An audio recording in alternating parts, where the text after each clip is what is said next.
Hi everyone. I hope you can hear me and apologize if you can hear any noise in the background. I believe that is an alarm going off. I'm hoping it'll be switched off very soon.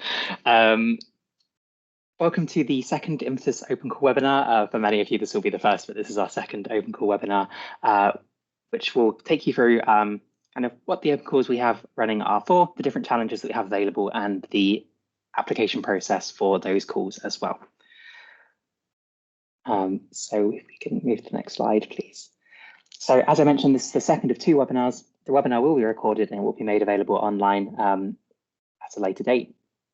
For the best functionality, hopefully you've been able to join via Microsoft Teams desktop application. There is a Q&A functionality that you'll be able to use later on to ask questions. That should be in the top bar, just above where you see the presentation. It should have a little speech mark icon with a question mark in it. If you don't see that, it may be not visible on some of the online versions. Hopefully we can find a way for you to ask questions. You'll find that microphones and cameras have been deactivated, and you should be able to raise your hand to ask a question in person, and then we can make it so that you can ask your question. And all of the questions will be answered after the presentation. So we'll go through the presentation kind of from start to finish, and then we'll take all the questions in one go. So as I mentioned, the agenda for today's call will go over kind of what Impetus is, what the open call is and what it's for. We'll talk about the IMPETUS Accelerator, but we'll also talk about the European Union Prize for Citizen Science, which is also a call that we're running. And then we'll take the Q&A at the end for all of those topics combined. So the team you have today, there are actually a few more of us on the call, but my name is Neil Reeves. I'm representing King's College London. I will be leading on the open call, the accelerator call. And I also have my colleague Pablo Best, who is the producer for the from Ars Electronica for the European platform for the citizen science, sorry, digital humanism. It's very difficult to read on my screen. It's quite small. So we'll first go over what Impetus is. So Impetus is a coordination and support action for citizen science that focuses on diversity, impact, and inclusion. And we aim to fund and support new and established citizen science activity, initiatives and activities, enabling them to become more inclusive, participatory, and impactful, whilst maximising their contribution to the Green Deal and also the Sustainable Development Goals. And we'll go through those goals as we mention the challenges. We will also be awarding the European Union Prize for Citizen Science, which will aim to recognise outstanding citizen science projects and their contribution both to science and to society.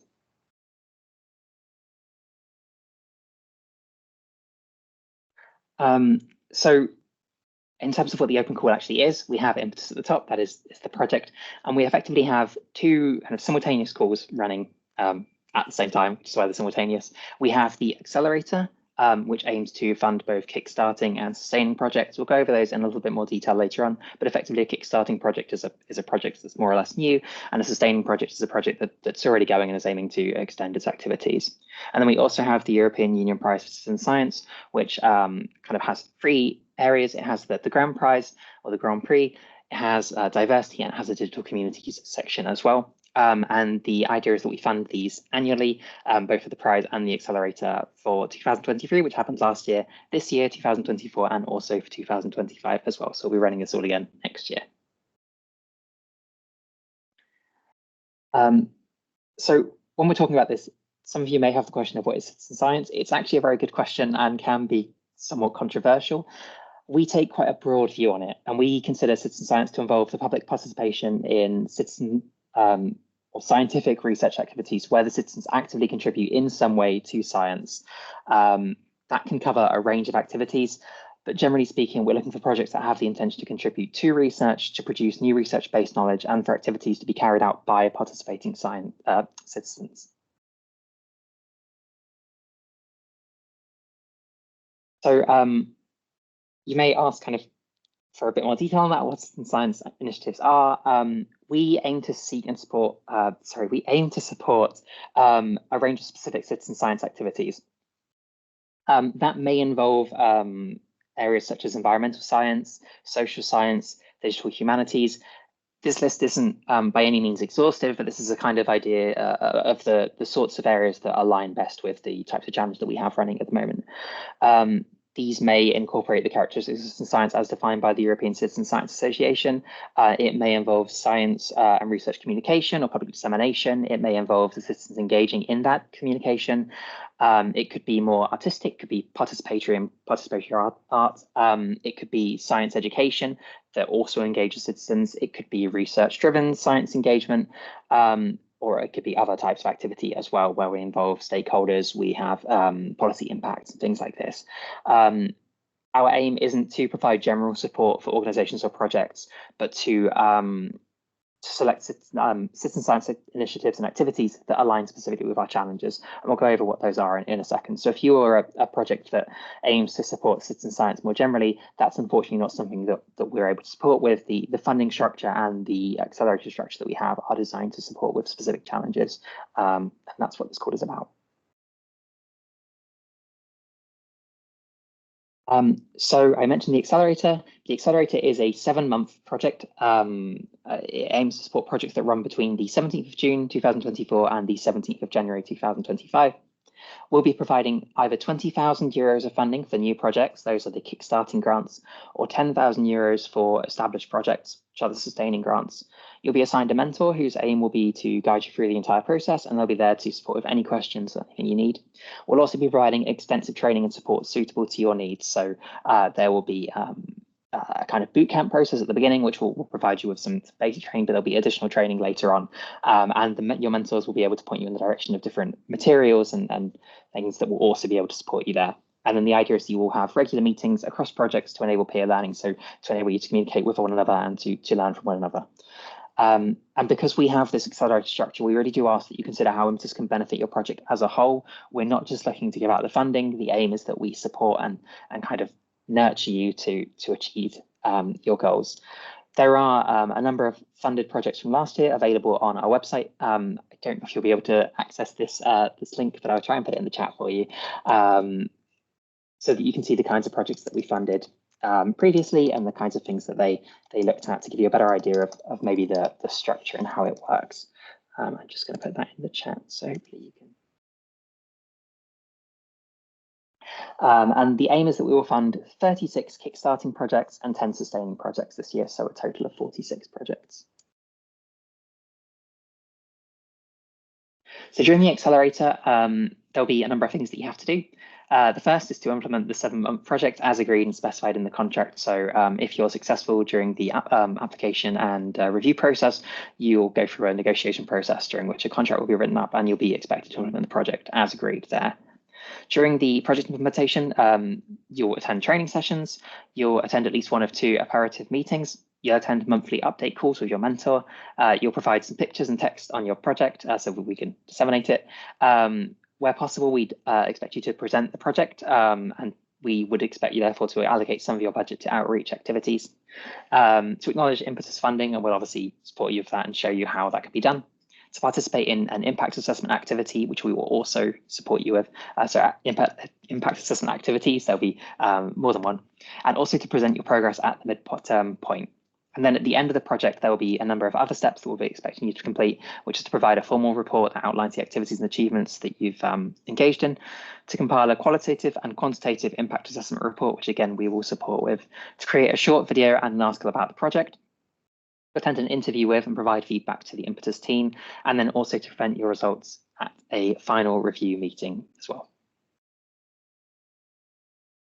So we have 3 challenges, each of which has some areas of customizability, I suppose you would say, and so I'll go through those now. The first challenge is around sustainable life cycles. So in our 2024 open call, we're looking for citizen science projects that can contribute to sustainable development goals related to the theme of sustainable life cycles and lifestyles.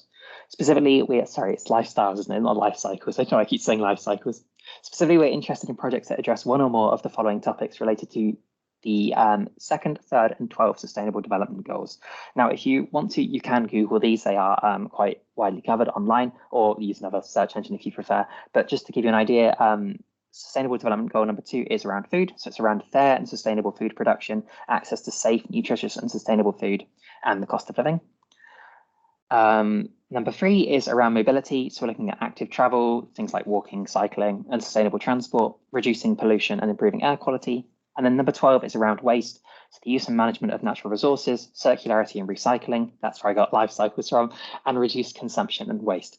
Applicants should contribute to at least one of these topics, and we would expect them to monitor at least one established indicator associated with one of these sustainable development goals by providing monitoring data or directly contributing to the achievement of these sustainable development indicators at local, regional, or national level. Our second accelerator challenge is around justice and equity. So this one calls for citizen science projects that have the capacity to help make our society, particularly European society, more just and equitable. And there are two key challenges here that projects could contribute to, which we believe can be assessed or addressed through citizen science. The first is around climate resilience, and that word resilience is really important. So we're looking for ways to improve existing responses to the effects of climate change, including effects on vulnerable groups. We're not just looking for projects that are going to monitor climate change itself. There are dozens of those, and I know they're very important, but we're looking specifically at this question of resilience and how we can become more resilient as a society, particularly for vulnerable or underserviced groups. We've also got health. So we're looking at inequalities in health, including what causes them. Things like underlying social inequalities. We saw this with the COVID-19 pandemic, and promoting health through scientific research and health literacy.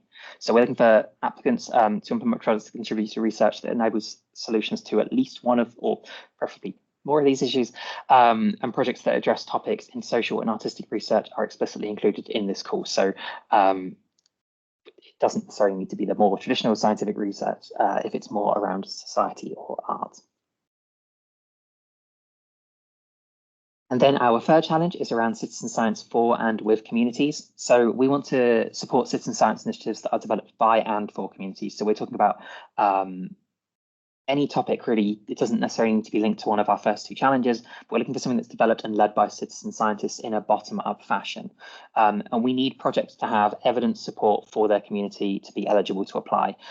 For this challenge and this challenge only, applicants would be expected to provide a letter of support from community members that specifically outlines how the project was designed, how it will be implemented by, and how it will ultimately benefit the communities of citizen scientists. Now, we will only be able to fund 5 projects under this challenge, and we expect it to be quite popular. So please be aware that your project should be truly exceptional to be considered for funding. This is an area, not necessarily saying anyone in the school would do it, but this is an area where projects tend to very much overpromise and underdeliver, and that's not something that we would be able to consider for this course. So we're looking for projects that are very much committed to this bottom-up citizen science that has very much active definition, contribution from the community as a whole. There is an eligibility check process, which I will be completing myself. The projects must be able to demonstrate if they are to be accepted for review and potentially funding. So for all projects, we expect them to be individuals, legal entities, or consortia. Any of those are okay, but they must be located and delivered in the European research area. For kickstarting projects that we consider effectively new, they can be no more than 6 months old, and they cannot have an established community or data collection and processing procedures. For sustaining or established projects, these are they must have more established processes and engaged community. That's kind of what we expect by when we say established projects, but they must also have some initial evidence of impact. And all applicants must respond to one of our 3 challenges. Their application must be no more than 4 pages long. You can see the application documents on our website. They need to be submitted with a signed declaration of honour, and they need to be received before the deadline, which will be the 14th of March at 12 noon CET, so Central European Time. Applicants in Challenge 3, just as a reminder, must also provide a letter of support from their community. That is not required for Challenge 1 or 2. Please don't go to the trouble of getting a letter of support if you're responding to challenge 1 or 2, because we won't review it. It's just it's going to be a lot of effort on your part that's not really necessary.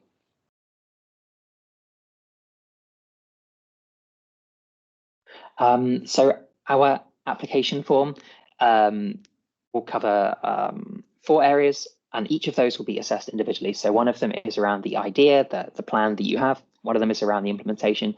That will include the budget, but it also includes the kind of activities that you proposed. One is going to be the team and community, and then the 4th area will be impact.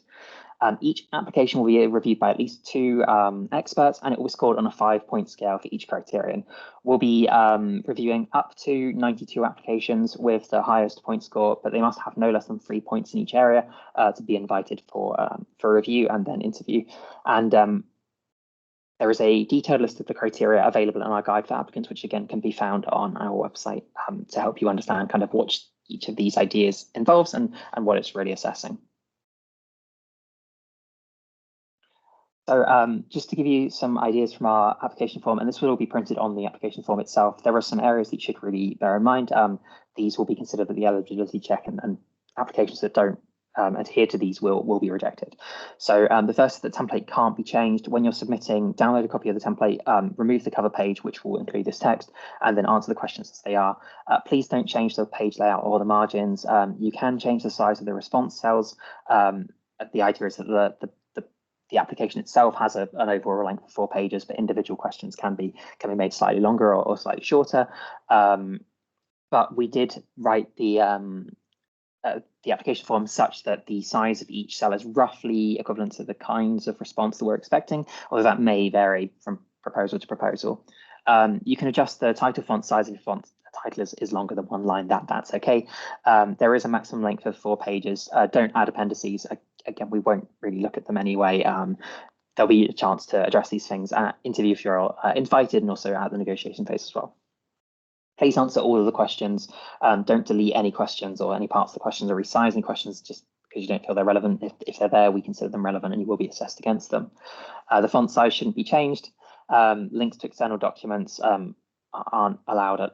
Applicants, again, will be able to give this information at interview if they're invited, and the reviewers won't be able to look at the external information.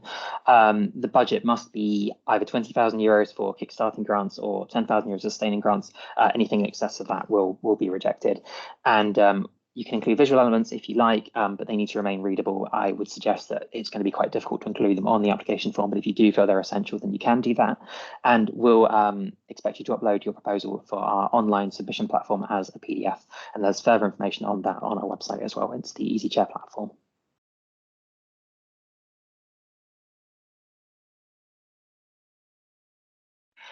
So in terms of the budget, funding can be spent on a number of things. One of those is salaries. Please do ensure that you assign yourself a salary. We're not expecting people to work for free.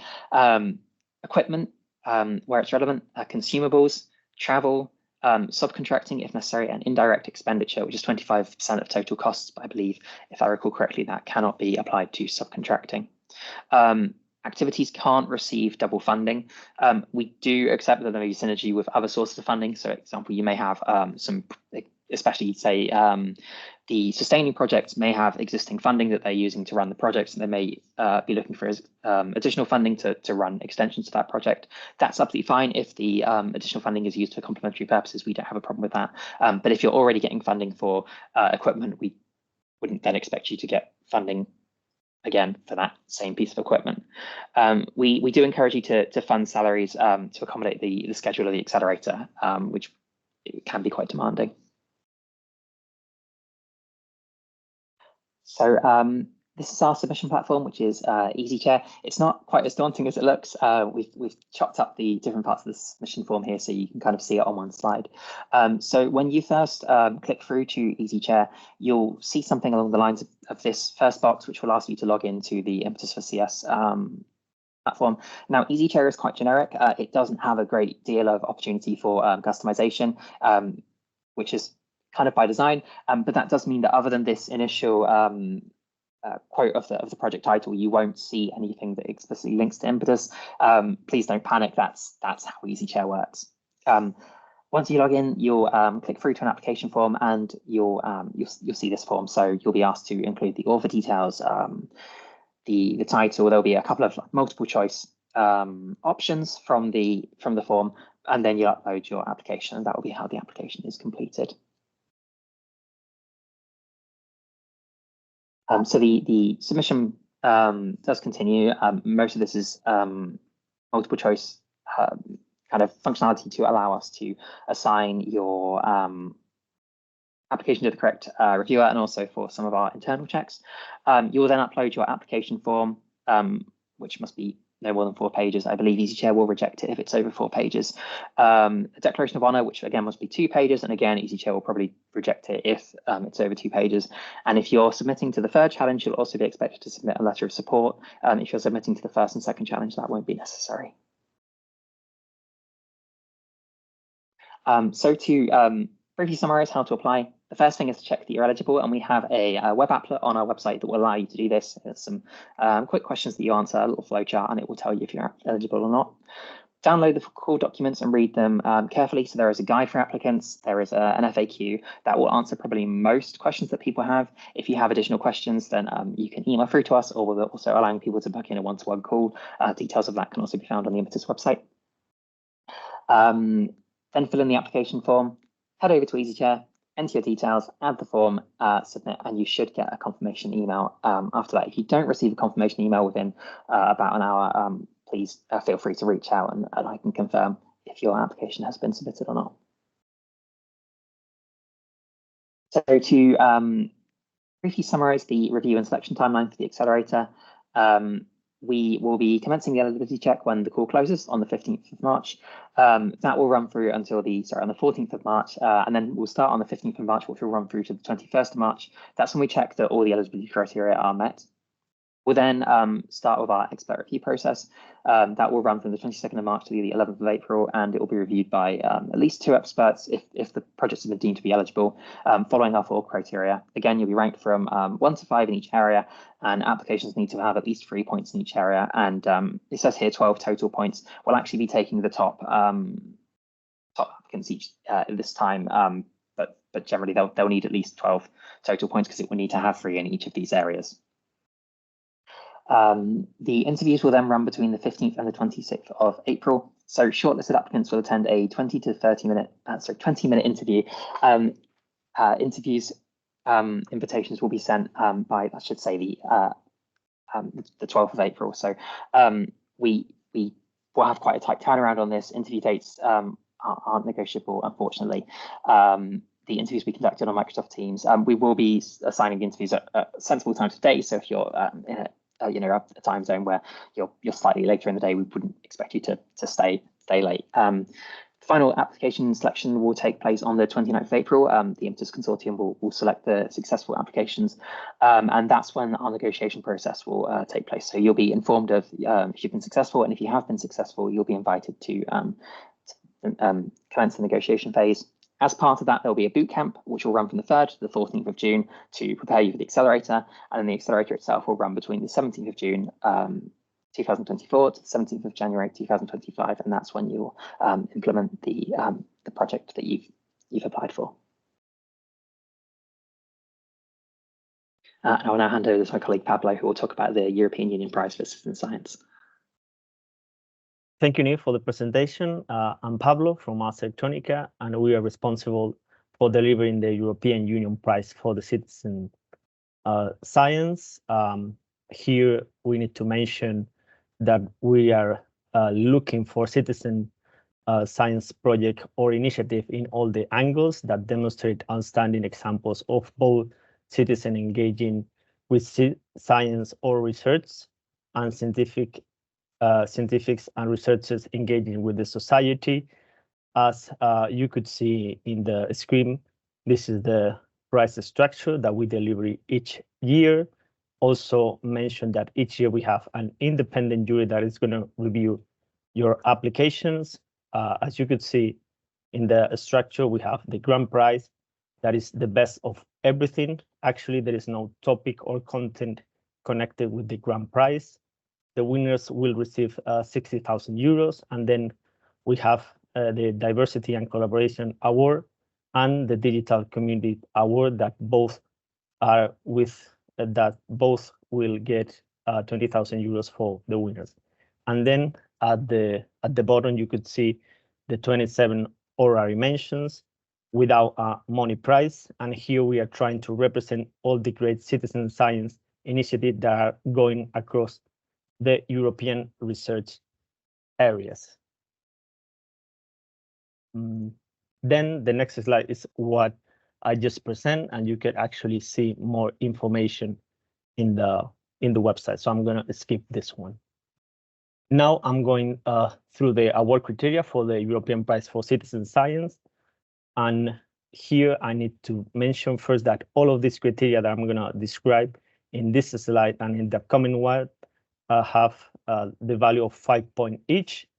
The main award criteria that you could see is to be interpreted by the jury member, and the sub-criteria underneath is not necessarily required or marked according to this criteria, but this is a suggestion to the jury and also to the applicants about how this sort of quality will be measured within this large criteria.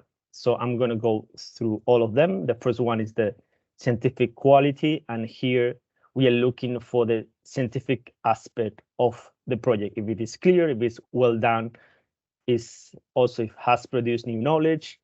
And as you could see, we have a different sub-criteria that could help to answer and put this criteria in your application.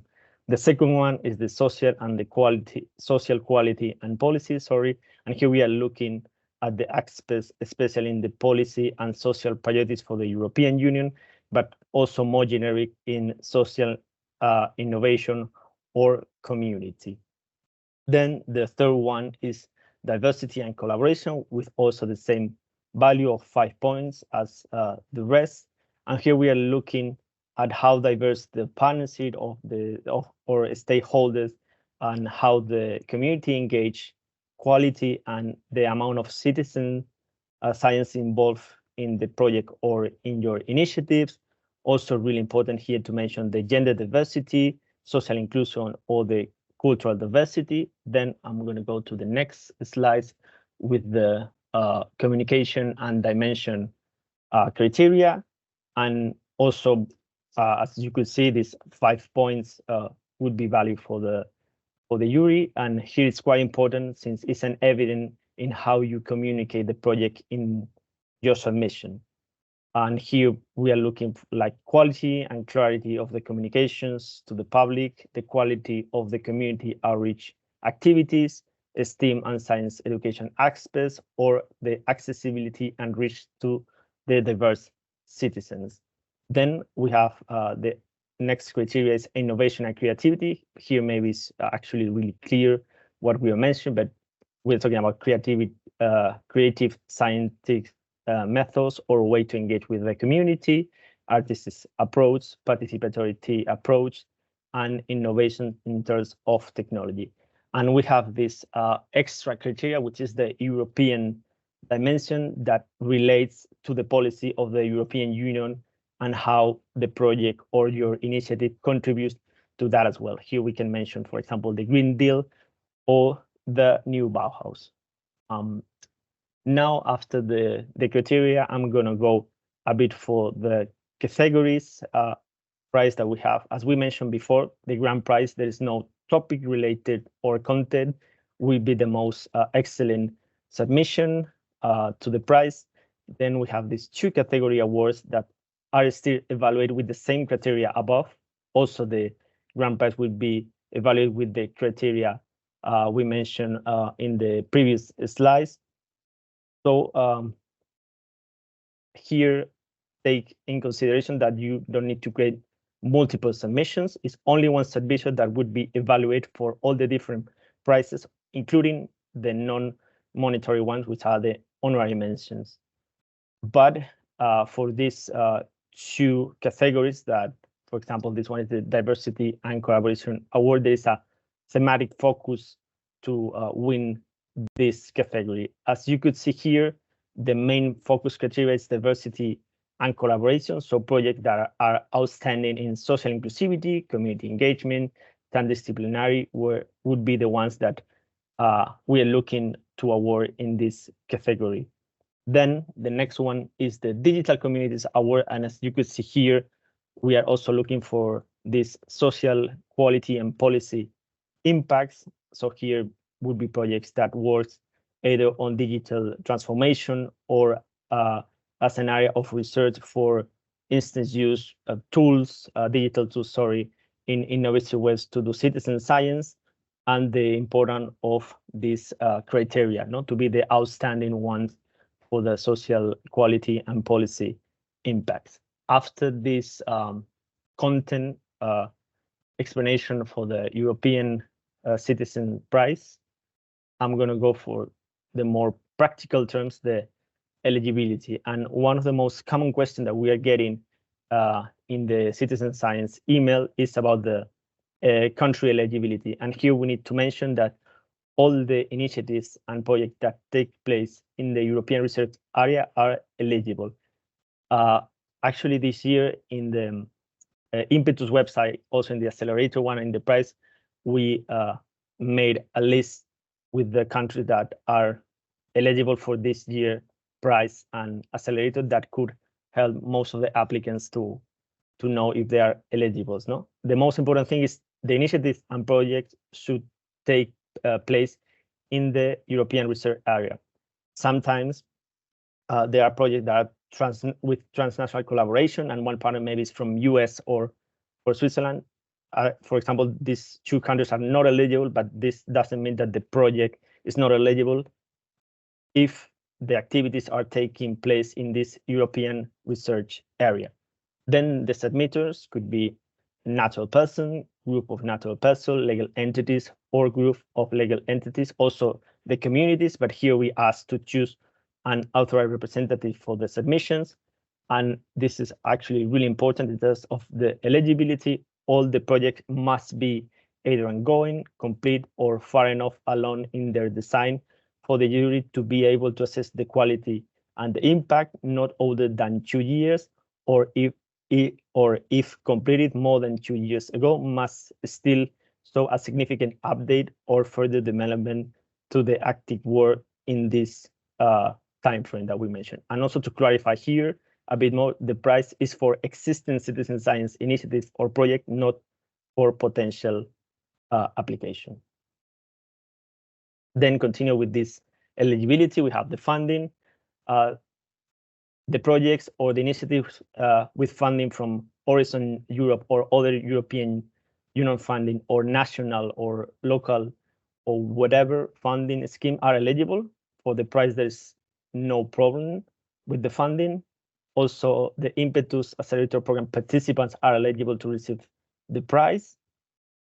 Also, citizen science initiatives consisting or beneficiaries entities subject to the European sanctions are not eligible to apply. And since this is the second year, the previous winner for the grand prize or the category award are not eligible to reapply with the same project. And previous recipients of the honorary mentions are eligible to reapply, but only to the grand prize or these two award category, but they will not receive another honorary mention this year. Also, previous submissions for last year are eligible to reapply, as this year, as we mentioned before, the jury is new and they will evaluate the project this year. Then we have the admissibility, and here it's really important that to participate in the European Union Prize for Citizen Science, the applicant must register online in the application and submit all the mandatory information online. When the submission is complete and everything is correct, you should receive also an email from us telling that we accept your application. In case you didn't receive this email after the submission, please don't hesitate to contact us, because maybe there is kind of problem and we can confirm if your application was submitted correct. Then also another important thing, the submission should be in English. Submissions in other language will be not evaluated, and all the applications received after the deadline of March 11, 23:59 Central European Time are not admissible. Also, there is no fee to enter in the competition for the European Union Prize for Citizen Science.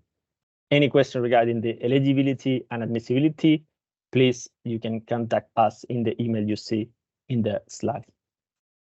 Now we are going to go to how to apply to the European Prize for Citizen Science.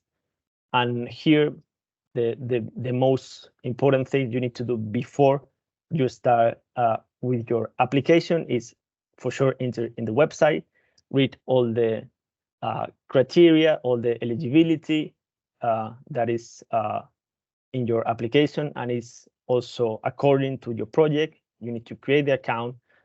You need to complete the mandatory information, otherwise you are not going to be able to submit your application, upload the videos, the material, and when everything is ready, so when all the mandatory fields are filled out, you are going to see the submission green button, as I put it there. So you need to click, and then the submission will be done, and you will receive this email as we were mentioned before. Now I'm going to go through the application form that you could see here. So the fields that you see in the screen, we have the ones with the asterisk that are the mandatory ones that you should complete, otherwise you cannot submit the application. 1 second, I'm going to drink a bit of coffee.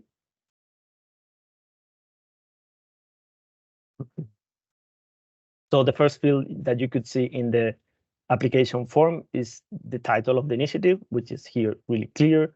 Then we have the location, which means the country or countries where the citizen science initiative took place, time frame, here the abstract, which is a short summary of the project, the year the project was implemented or updated, then the description, which would be one of the most important fields in your application form. Here you need to describe the project. You don't need to copy the abstract here again, and it would be really important to give a clear and detailed description of the concept of your project or initiative, and include an explanation of how the submission responds to the award criteria we explained before. Then we have the research question, initiative theme. We have the number of citizens engaged. Here is an estimated number of citizens engaged in your initiative or project. Then the citizens engagement, which means give us a profile of the community of the citizens and their role in the project or the initiative. This is actually a really important field. And then we have this year also a new field, which is how will the prize money benefit in your community? Here we are asking to describe how you are planning to use the prize money to benefit your community in case your project is selected winner of the European Prize for Citizen Science. It's not about a budget, it's how the money is going back to the community. We are not checking how you're going to spend that money, but we want to know what are the future plans for the project in terms of winning the prize. Then we have the URL. Normally here is the website of the project. Then we have the credits, if you need to acknowledge someone, support received, if any, could be something financial or any type of support. Then the keywords, which are actually a mandatory field. Here we are asking to the applicants to give at least 3 keywords to describe your submission.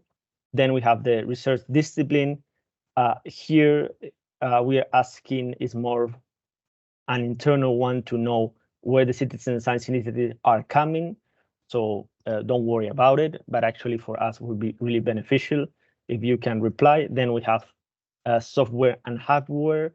So name a software or hardware that you are using in your initiative or project. And here would be really beneficial for the ones that are thinking to get the Digital Communities Awards. So mention here this software and hardware that is actually one of the things that could be important for this category award. And then we have the about applicants, which is actually about the contact person for the submission of the project. And finally, the support materials. Here, actually, we are asking for videos no longer than 3 to 5 minutes, also like PowerPoint, the same, not longer than 5 to 10 slides, but could be also images, journal articles, no, that could help to the jury during the final round. So after this explanation, I'm gonna go with a few screenshots regarding our application platform. No? So you could see how it looks like here. The first one would be the new project when you need to add the title. Then sorry for the quality, maybe you cannot see, but actually you have the title, the timeline, the abstract, the description, the research question, and also with the asterisk that those fields are the mandatory ones, and you should complete those in order to submit the application. Then, so the next one, software research topic, support receive it, and then the creators, no? For the creators, I actually put one more, so you can see the name, last name, email, nationality, no? So here is the information for the contact person for the submission. And when everything is ready and all the mandatory fields are complete, you will see here in the top the green submit button, and you need to click it in order to submit your application. And finally, to finalize the presentation for the European prize is the timeline. As you could see, after the deadline, there will be a week checking the admissibility and the eligibility of the project and the initiative. In case we have any questions regarding that, we will contact you. We will contact actually the person responsible for the submission. Then after the eligibility check, the jury will start the review. So each application will be reviewed by 2 jury members. And then we have the final jury selection that will be happening in Linz at the end of April.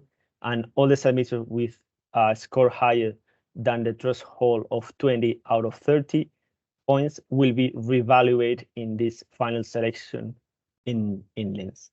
After that, in June, we will notify the winners via email to the contact person for the submissions. And finally, we have the award ceremony during the Ars Electronica Festival in Linz that would take place in September for the 4th to the 8th of September. And this is everything from our side. If you have any questions regarding the accelerator, you have here the email.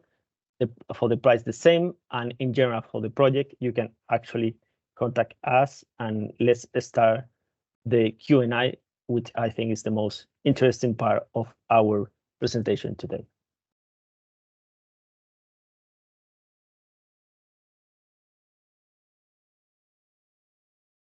Thank you for that. Can I ask all of the Impetus speakers to come on camera? I will, my name is Gefion Thema. I am the technical coordinator. I will moderate, and then I will let my colleagues answer questions. We already have a ton of questions in the Q&A, and have also transferred over some from the chat. So please keep them coming. And I'm just going to go through now. What do you mean exactly by kickstarting and sustaining grant? Does it need to be a EU grant agreement, or can it be a commercial one? Neil, I think that's for you. Yes, sorry, just trying to find where to put my mouse. So when we're talking about kickstarting and sustaining grants, we're talking effectively about the same grant. It's the differences there are the amount of funding. So for kickstarting projects, we're offering 20,000 euros. For sustaining grants, we're offering 10,000 euros. Also, the type of support that the projects get and the attendance at the boot camp and things will be slightly different.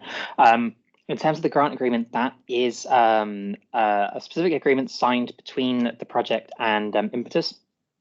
It's I don't think it's exactly the same as the typical EU grant agreement, but it is aiming for a research output. So I don't think it's going to be purely commercial. It's not going to be that kind of agreement, but it's not the stereotypical very long EU grant agreement. It's going to be different, and the terms of that will be negotiated during the negotiation phase. Thank you for that. I'm skipping some questions that I have already responded to in the Q&A directly. So the next one is, how do you define the community? Do you mean local communities? So that is a good question. It's one that's quite hard to answer. So the community is going to very much differ depending on the project that you're running. So if we're looking at, it will also, I guess, differ depending on the challenge. So for example, it could be a local community if the aim of the project is to engage with a community in a particular place. The community could be kind of abstract and online if we're talking about a web-based community or one that's quite geographically distanced. We don't have a particular definition of community in mind. It will depend on from project to project. But what we would expect is, if your community in a particular location or community in your project does involve a particular place, we would expect that you have some way of engaging with that community, especially for the third challenge, some evidence that you've engaged with them. But really, it will depend on your project. The community could be anything from people who have an interest in a particular topic to people in a particular place. It's not going to be the same for every single project, and we recognize that. One following from that, could you please further clarify this no established community condition on eligible applications? Yes, so this is one I've actually been in contact with a couple of projects about. It's quite a tricky one. When we're looking at kickstarting projects, what we're looking for is that the project is not quite from scratch. It's not necessarily from completely the beginning, but we wouldn't expect that you already have a community that exists, a set of participants who are already completing that task. So you might have maybe an established community in the sense that there might be an existing community that you could contact. But the idea would be that you don't already have them on that job. So, for example, you may have, if you're doing it with a local community, there may be like a local interest group or something that you could contact who you could ask to be involved. But the idea would be that you haven't already gotten them engaged in the task. So we're talking about established community in the sense of you don't have that established community, that community already doing that task. It doesn't necessarily mean that there isn't a group of people that you could potentially communicate with, if that makes sense. Thank you. Next one. You mentioned a mandatory action plan. It's not in the application form. Can you point to this? Yes, sorry. So I just gone back through the slides to double check the wording. I think this was some confusion with the slide. I do apologize. Probably the way I read it out. So when we're talking about a mandatory action plan, what we mean is that you have some kind of specific plan in place for what you're going to do. That doesn't mean that you have to submit the action plan as a specific document. That will be part of the application form. So you're not expected to submit any kind of plan beyond what's in the application form at this stage. When we're talking about what's the word I want? The action plan, that's in contrast to projects that might aim to fund other projects or support other projects where they don't have their own plan in place. They just have a more nebulous idea. So we want you to have some kind of concrete idea, but we don't expect you to submit an explicit document or item that is an action plan. It's just the application form at this stage. Sorry to interrupt. Hi, this is Chris from the comms team. We've just had a couple of requests asking just to slow down the pace a little bit, if that's okay, Neil. Sorry about that. Sorry, I get that all the time. I'll try. All right, I will ask the question slower as well. The next ones is, according to the IMPETUS rules, it looks like a legal entity can apply only once. Does this mean a university can have only one proposal, or that different researchers from the same university can apply using their name? That's a good question. I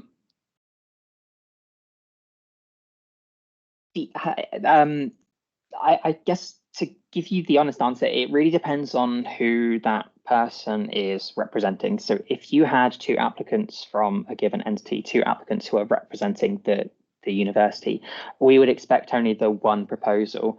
But especially in academia, people have other links. They may be involved in other projects. If they're representing the project or they're representing themselves, then it would be okay for them to apply using their own name. And even though they're at the same university, that if they're not representing the university, that's fine. And we do have some applicants we've been in touch with already who are in this situation. But the idea is to avoid having sort of 5 or 6 applications from the same individual entity, effectively. One quick addition to that, if you apply as an individual rather than with the university, we would assume that you are not in a position to use the resources and capacity of the university to deliver the project. So that is something you may consider as. Next one, back to Q&A mode. If we submit an application as a consortium, who gets the funding? The project as a whole, one specific partner, or all partners? So when the application is submitted, there will be someone who submits the application who I believe is sort of responsible for the funding and the project. During the negotiation phase, negotiations would take place with that person on behalf of the consortium, and then it would effectively be their responsibility to divide that funding up. It would kind of depend on what's in the budget, but effectively they would have the responsibility of dividing up the funding. So I guess the project as a whole gets the funding, but it would probably be via one specific partner who is responsible for completing the negotiations. And maybe just to add something there, it's the same for the price in those terms. Very good, thank you. Again, I'm skipping a couple of questions that have already been answered in the Q&A. The next one is, proposals mentioning references can avoid introducing the full text reference. Without appendices, it is quite difficult to include. Yes, so that's an issue I have had myself in the past a number of times, and I'm sure other people on the call have as well. I would say that the main thing I would suggest is if you can avoid using the references at all, that's probably the best thing. Bear in mind that although the application is important, what you're trying to do at this stage is to get past the eligibility check and the reviewer, and you'll have a chance to introduce that information during the interview phase. If you feel that the the references are essential for the application at this stage, then there's absolutely no reason to include the full reference. If you wanted to give maybe the title and the year or something like that, that would be fine. But do bear in mind we won't be expecting the reviewers to follow external links. And to be fair, the nature of the application form is such that there's not a huge amount of space for references anyway, and the kinds of questions that are asked. Next one, is there a guide for determining salaries? I wish there was. I feel like it would make everyone's lives a bit easier.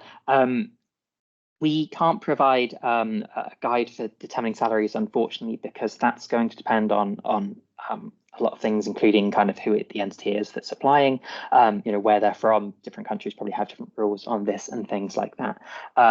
What I would say is that we would expect that the salaries, I guess, seem realistic, but that's obviously going to differ from place to place. We can't provide a guide for determining salaries, but we would expect that they align with kind of the realistic responsibilities that the person will have and the engagement they'd have in the project.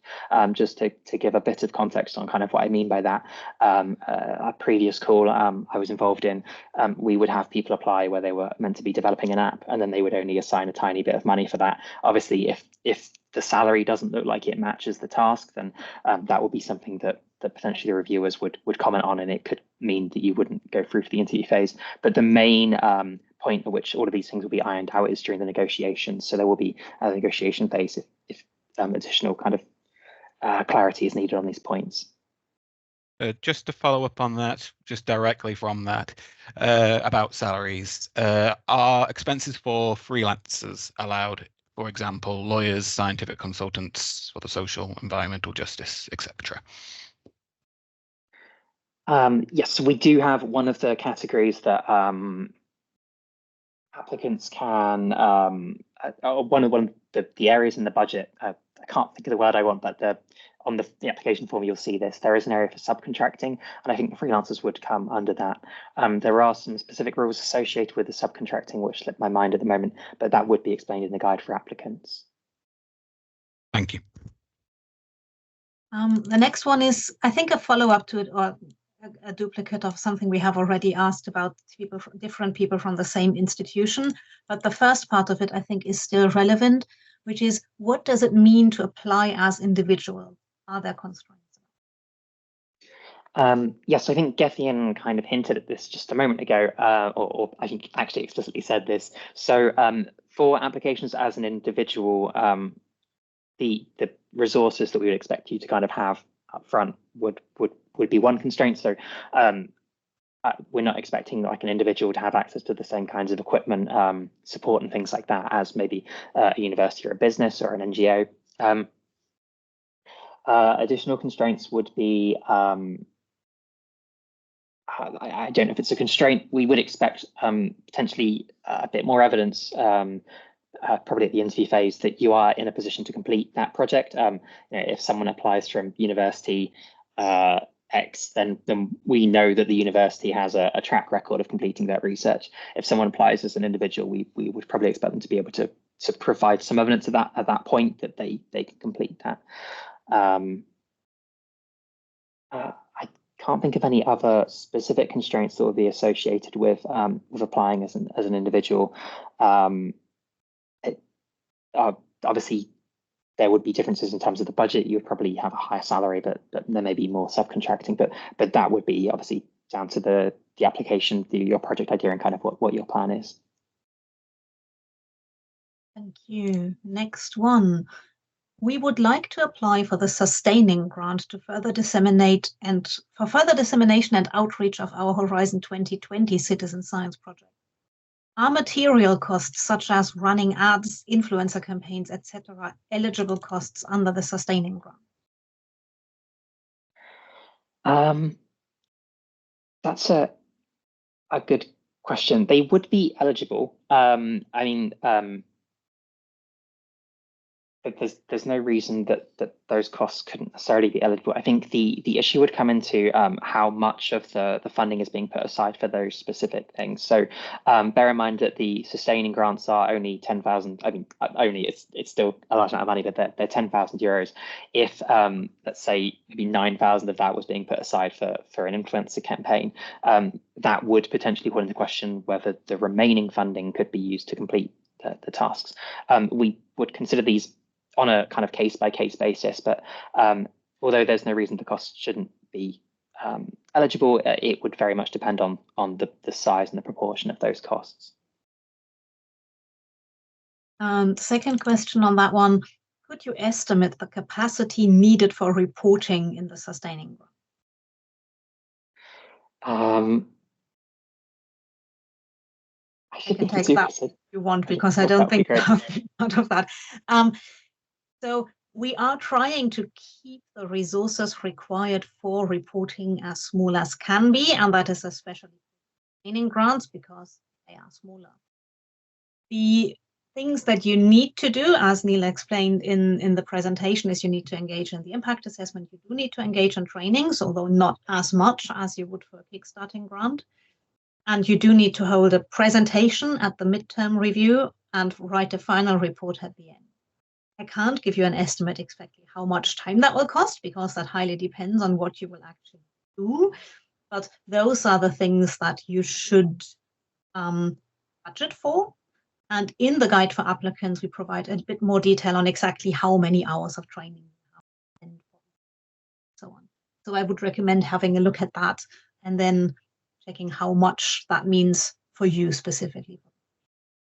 There is no general estimate. I can't tell you here.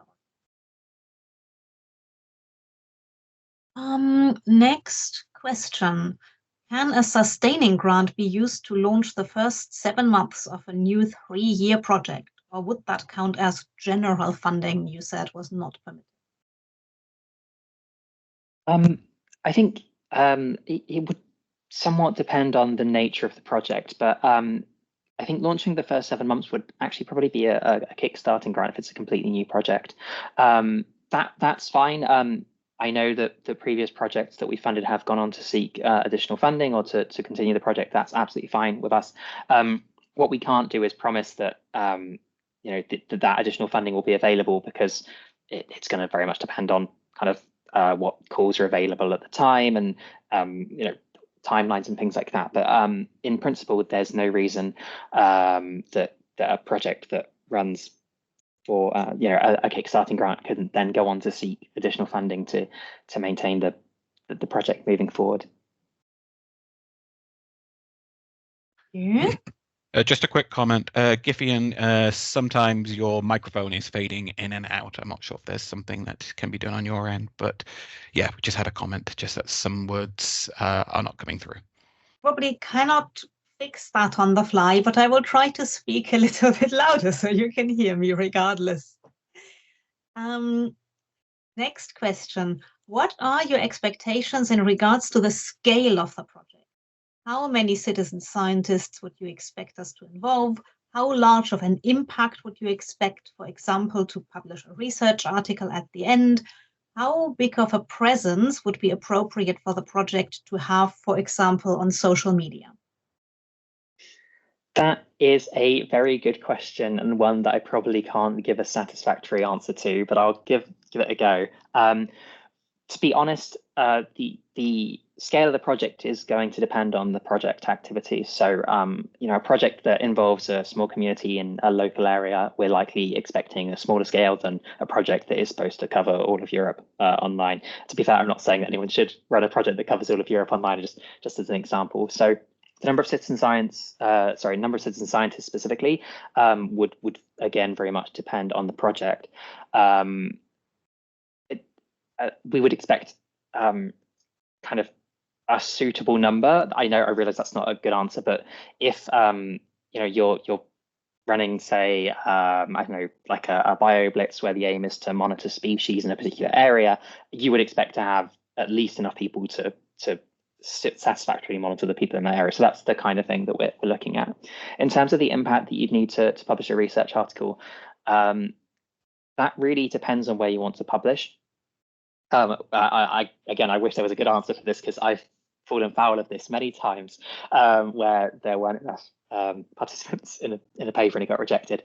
But I would say think about the activities that you want to run and how many people you feel would be suitable for that, and as long as you're able to justify that in your application and at the interview stage, we're not necessarily expecting that you have to have 100 participants or 1,000 participants or 10 participants. It's going to depend on the kind of project that you want to run.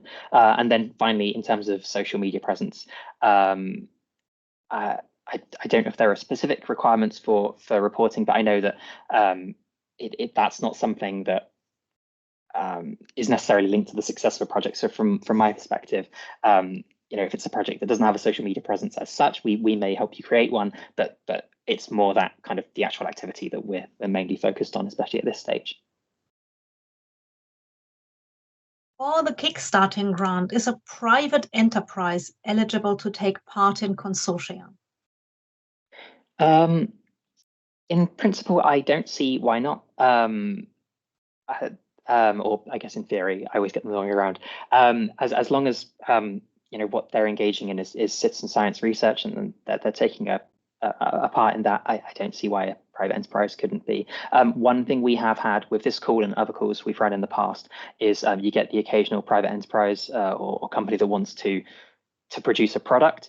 That's not something that we're able to fund. It's not something that we're able to support. So it is worth bearing that in mind. We did have one application many years ago from someone who wanted to create a washing machine, and that wasn't something we could fund because that's not the nature of the project. But otherwise, there's no reason a private enterprise organization couldn't take part. The washing machine is epic. How to incorporate activities that are already funded by a previous citizen science project in the proposal. In our case, Impetus will serve to accelerate, sustain, and increase the impact of a project that is planned to start engagement this May. It is, full disclosure, it is tricky when you've got multiple sources of funding. I think as long as you're able to explain what each source of funding would be and what the specific contribution of Impetus is, what it's the funding and support from us is able to do in a way that the existing funding would be able to do, that's all we'd expect at the application stage. We can ask further questions about that at interview if necessary, as long as there is a clear distinction between or some kind of additional value added from Impetus. That's kind of what we're expecting. When we're talking about no double funding, what we're looking for is you've got, say, 10,000 euros already set aside for communication. That's more than enough. And then you want another 10,000 euros just because that's the kind of thing that we'd be concerned about. But otherwise, as long as there's a clear demarcation between what one funding supports and what the other funding supports, that's more than fine. To create and edit the short video, will Impetus provide technical support, or should we allocate budget for it? I can possibly step in a little bit, Neil, if that's helpful. Again, the communications officer for Impetus. We will provide some training during the boot camp regarding some resources that you can use, either online, paid, or free. And there will also be a guide for helping you to create your video. And I will be available to answer some questions throughout the process. However, I am a team of one person, so I cannot go around editing 30 videos for people. So if that is something that you can do in-house, that would be great, and you don't need to allocate much more budget for that if it's done in-house. If it is something that you need to outsource to a videographer, then some budget should be allocated to that. I hope that's helpful. I would also add that we don't necessarily expect fully fledged cast, professionally made videos. Sometimes talking over slides on Teams, for example, is acceptable. Next question. How to understand number of citizens engaged? For example, we have two parts in our project, about 500 active citizens collecting data in their gardens and 2,500 citizens responding to an online questionnaire. That is always a difficult question to answer. What I would say is if you can give the most accurate figure that you can, and we don't expect it to be exact, some of those citizens collecting data in the garden may overlap with the online questionnaire. I know sometimes you have very little control over this. If when these things come up, you can be specific, then that'll be fine for the call. This may be more of a question for the prize, though. Yeah, I was going to actually answer regarding the number of citizens engaged. We are not asking to have like a huge number of citizens. Here is more important the quality over the quantity. And actually, just to mention, I think one of the winners of last year, they only have 12 citizens engaged. So here we are asking just to understand a bit more the scope of the project. So you don't need to put like a huge number, just something that fits to your project, and it's more important the quality over the quantity. I think we are coming to the prize questions now, so I'm assuming most of the following ones will be for Pablo. Can projects of pure outreach activities with citizens be opting for the prize? I would say yes, it fits on the definition of citizen science. And actually, if they are a current project, here would be maybe a question if it's an existing citizen science initiative, because we are not funding potential, activities, that you didn't start. So that would be the question. Can you give an example of a research discipline? They are very similar to the keyword.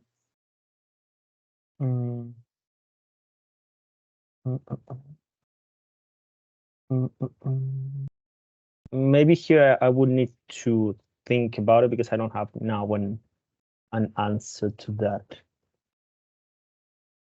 I would say that maybe having a look at the accelerator application form will give you an indication for where we make that distinction, because we've built that into that. Just want to have a look at that. I don't know it off the top of my head, but it's there. And maybe to add to that, also we have guidelines in our website. So maybe if you go to the materials and the PDF, for example, for the submission material, you could have an answer to that question, because now I don't have a clear answer. Could you please explain what is the difference between applicants and initiative team? Yes, maybe I was not clear. Let's say the applicant would be the person responsible for the submission, and the initiative team would be the lead organization or individual that took place in the project, and you can describe the role shortly, no? And maybe in the applicant, you would add the main responsible, no? And the creators there for the prize. That would be the main difference, no? Okay. Well, this next one, I am not certain whether it is about the prize or the accelerator. Maybe we give an answer for both. Can we apply for the project as persons with our research team, or do we have to apply on behalf of a research institution?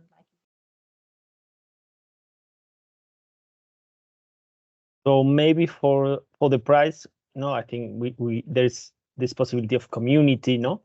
But normally there is for the submission, no, would be one responsible, no? And actually you could add in this initiative team, no, like the different institutions that were part of this project, actually. Neil, did you want to add to that? Sorry. Yeah, so for the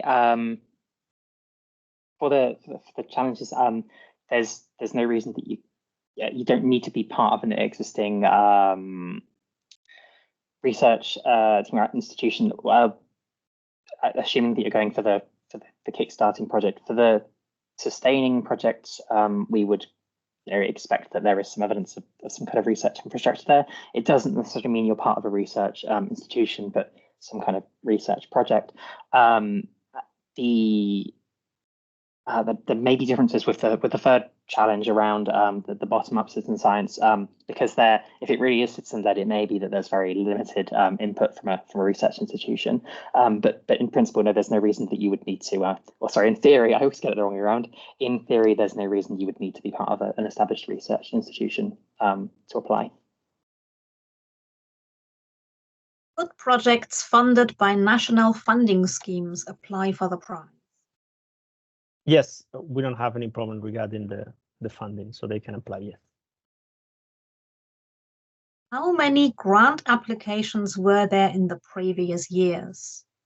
I can answer that one. The last call had 214 applications.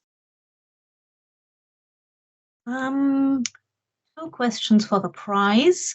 Could you specify the difference between creators and creator group?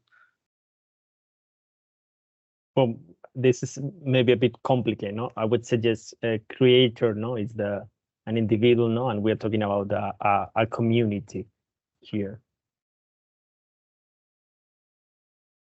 Mm-hmm.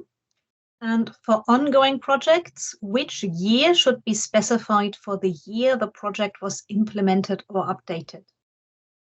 In terms of the price, should be in the last 2 years, actually. That could be a project ended before, but there should be any kind of updates in the past 2 years. The next one is for Neil. For challenge 2, is it not possible to address both sub-challenges? It is only possible to choose one in Easy Chair.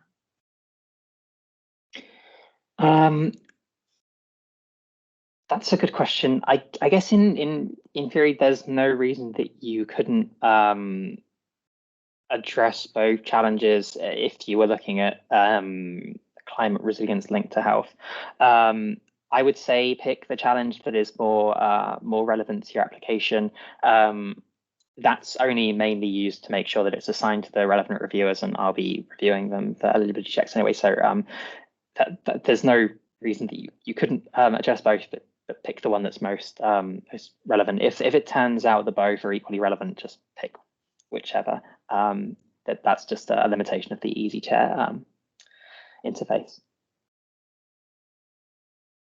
Okay, a bunch of questions for Pablo about the submission platform.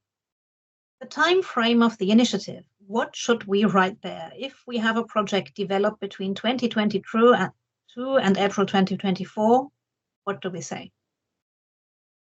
In the time frame of the initiative, I think it's possible to add that time frame, what is not possible is in the year that the project was implemented or updated. In that case, you could add the ongoing one, no? So it would be 2024, because I think in case you are having any kind of activity this year, you can add it, or maybe it could be this year.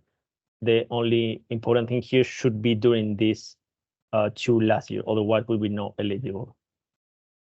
Okay, I think the other 2 questions we have already answered, so I'm going to skip them. Can you please provide some examples of the kinds of outreach activities you expect to see in kickstarting applications? I can give that a go. Again, it will differ slightly from project to project, depending on the kinds of idea that you have. But the types of outreach activities might involve potentially meeting with local interest groups or community groups if you're trying to engage citizens in that way. But predominantly, it would be the kinds of outreach activities we're expecting are ways to promote public engagement and the dissemination of your results. So it might be attending events to maybe outline the project and project findings. It may be attending events to seek additional support. But it'll probably not predominantly be around either kind of recruitment or dissemination, if that makes sense. It's difficult for me to think of exact kind of examples kind of on the spot, but those will be the kinds of ideas. It will differ from project to project. So, for example, if your project is online and it's mostly survey based, we wouldn't necessarily expect you to go to events to recruit people in person. On the other hand, if it's more workshop based or you're working with certain research groups, we would expect potentially some budget to be set aside for attending those kinds of events. Just to add, perhaps slightly, this would also include registrations for conferences, if that is so. A conference that is related to the work you're doing and disseminating your findings there, if applicable. Indeed, thank you, Chris. I have a question that I am not sure I understand, but I'm going to read it out. We see what we can do. The reply you've referred to about the future grant agreement between selected projects and Impetus, the person is inquiring about past grant agreements, kickstarting and sustaining ones. Do they need to be European, or can they be national or even commercial, for example, between a company and a local authority engaging a local community? I'm not quite sure I understand that. So I don't think that would be relevant to kickstarting projects as such, because our expectation of the kickstarting projects is, generally speaking, they're new, unless maybe they had run a previous project and they had a community that had been doing something else and it was a completely new project. I guess that might apply.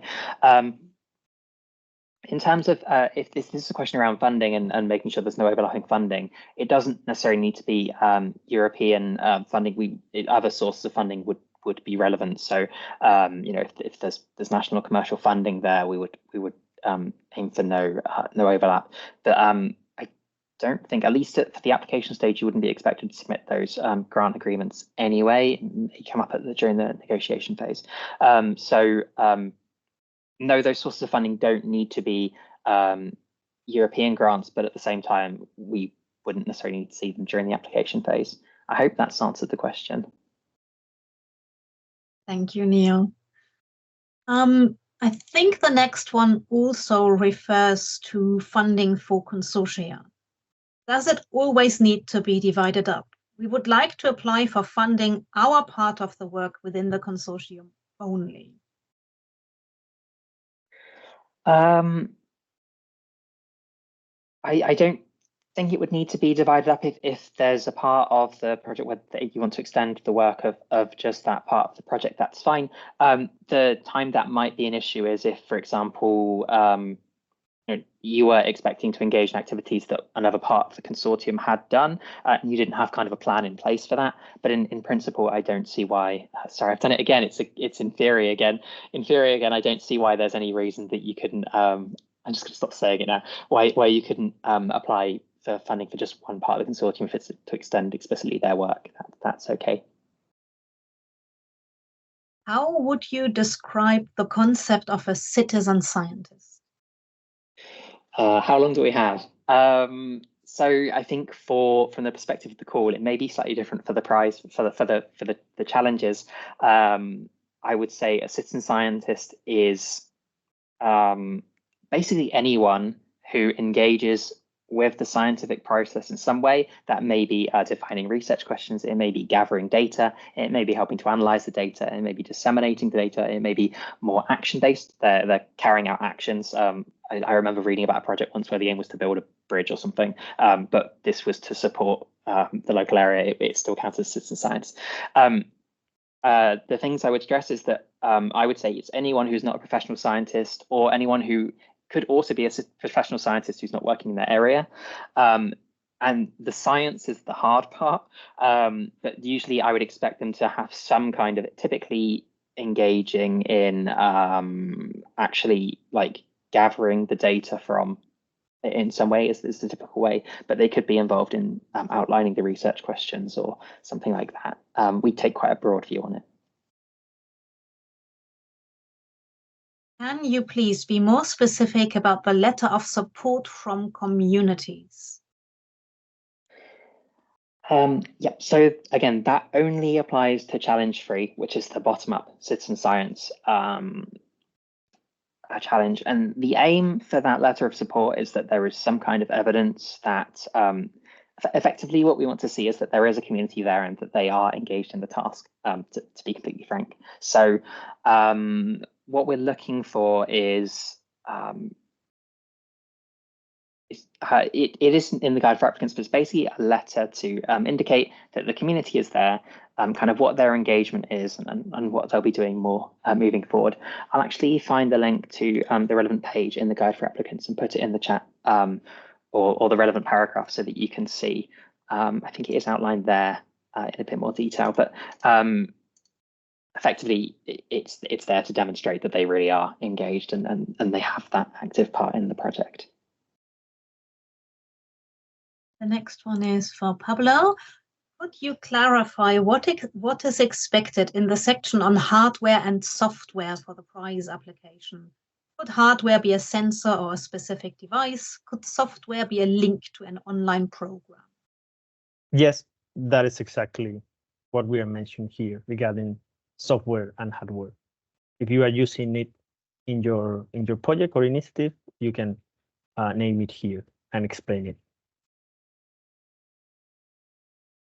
Would a project focused on measuring climate impacts during the 7 months with the aim to later, after the initial funded 7 months, apply changes and transform current behaviors be considered for a kickstarting grant under the climate resilience?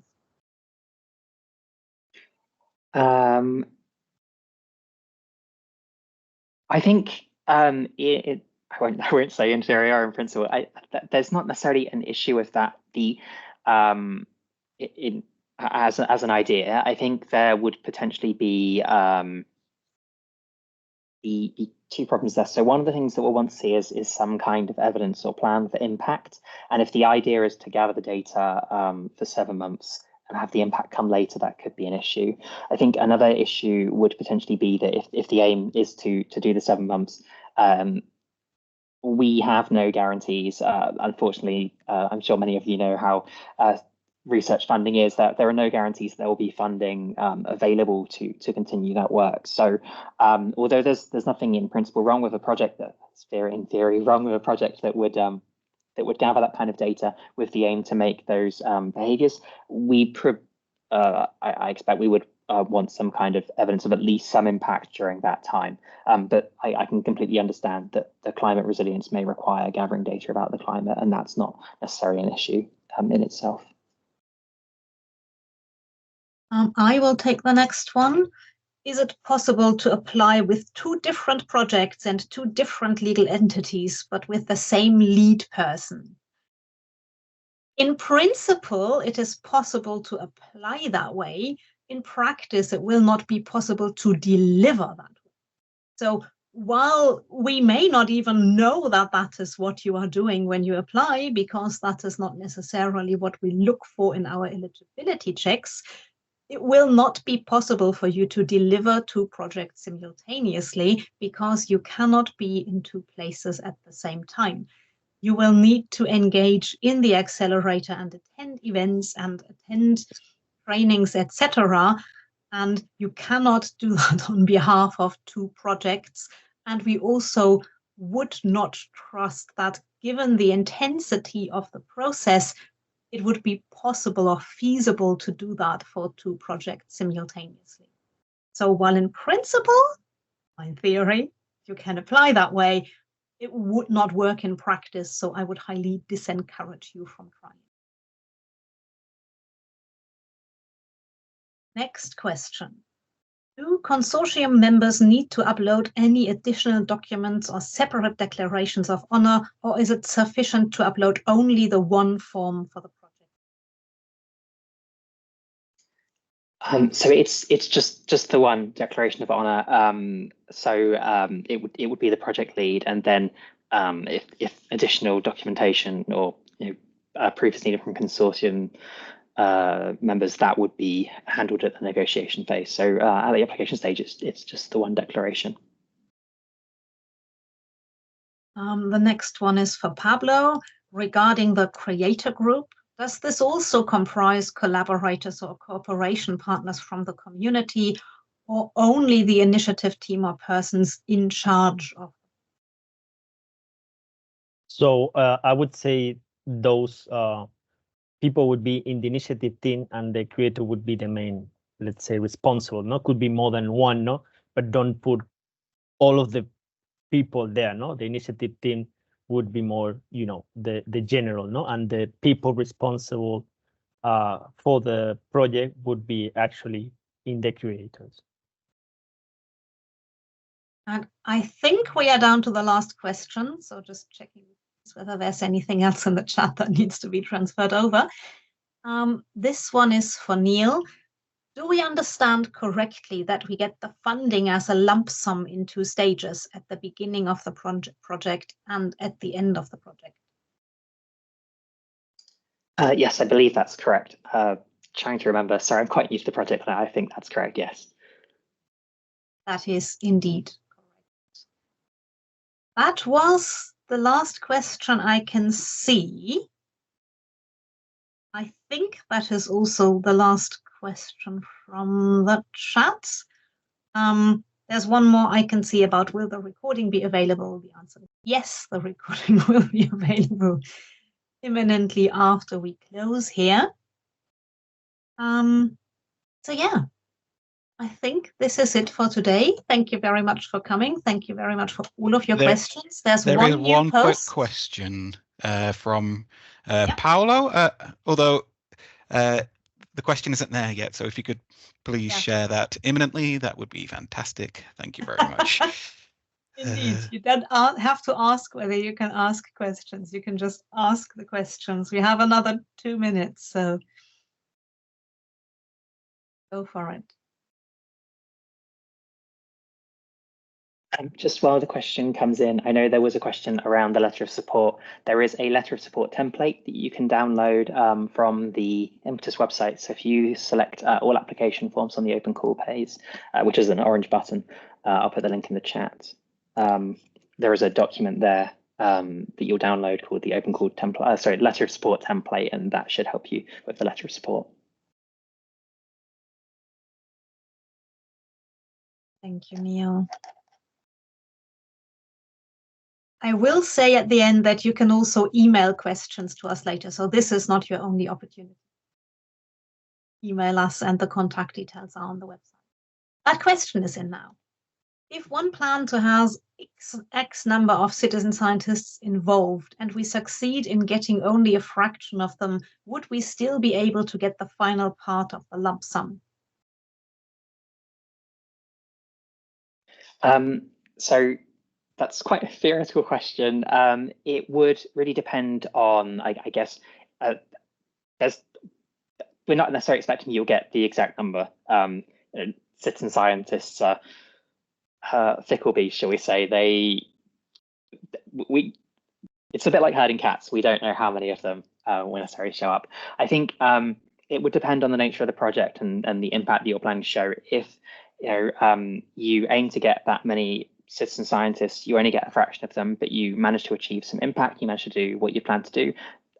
In theory, no problems there. It would be more if you said you were going to get citizen scientists, you didn't get anywhere near that number because of your own actions or because you didn't really engage with the community and you didn't achieve the impact that you were expecting. That's when we'd start to have a problem. But we're not necessarily expecting you'll hit the exact target that you set. All right, thank you. I would leave it here for now. I know there's a couple more questions kicking about. Please refer to the email addresses that have been posted in the chat as well. It's open call at impetus4cs.eu for the accelerator call, citizen science at ars.electronica.art for the prize, or comms at impetus4cs.eu for anything that's concerned. Perhaps if Paolo can just quickly bring up the last slide, just with those emails on as well, just as a final kind of, I know they're in the chat, but if the people are referring to the recording, it might be useful just to have that last slide just up now, if that's okay. So Pablo can manage that.